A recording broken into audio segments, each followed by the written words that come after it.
Ohio, this vote tonight, affirming abortion rights. It's the seventh state now to do that post-Roe. Does that concern you about this issue and the saliency of this issue come 2024? Well, I think you're seeing voters, react in the way a lot of legal scholars expected by weighing in on the issue. The fundamental problem with Roe, in addition to the science being wrong, is that this notion that you were going to have judges ultimately make that decision was not sustainable. So, look, it's not the way I would have voted. It's not the policy choice I would personally make, but I have no doubt that that lawmakers in Ohio will respect the decision of the voters, just like in Kansas and in the other places where they've had these ballot provisions. I guess politically, are you concerned about being on the wrong side of public opinion on this issue? Well, I'm not concerned about it. The voters I represent are pretty pro-life, and I think that that's true for a lot of Republican congressmen.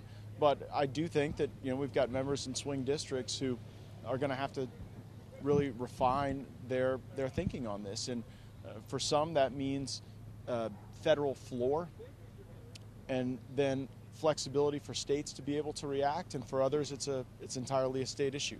For me, I think it's pretty fundamental for the federal government to respect life in all forms, and that's why I'm a pro-life congressman. Lastly, on the CR, are you comfortable? I presume you support this laddered CR approach.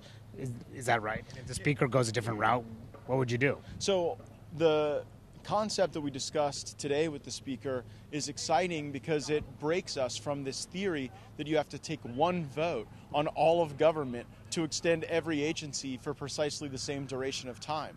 I think we can be more specific in the timelines and in the approaches. That's why I'm for single subject spending bills. If we're able to get these bills we're working on this week passed, you're looking at around 80% of the federal budget that the House has approved funding for, but the Senate wants to always take up everything all at once for the same duration of time. The laddered approach that Speaker Johnson was socializing with members today, I think gives us a lot of innovative opportunity to put downward pressure on spending. If he goes with a clean CR, then what? I'm not voting for a clean CR. Hurt him, though? Will it cost him the speakership if he does that?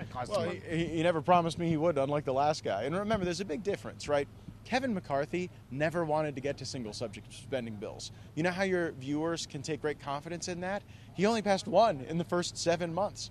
Mike Johnson passed one in the first 36 hours, and we've been rolling through them. So I think there is a willingness to give a little more grace to Speaker Johnson than to Speaker McCarthy, because he was fiddling as Rome was burning. I think Mike Johnson is trying to build us on a path to more fiscal sanity, and we want to support him in those efforts. Yep. Thanks. Congressman, you ever make it up to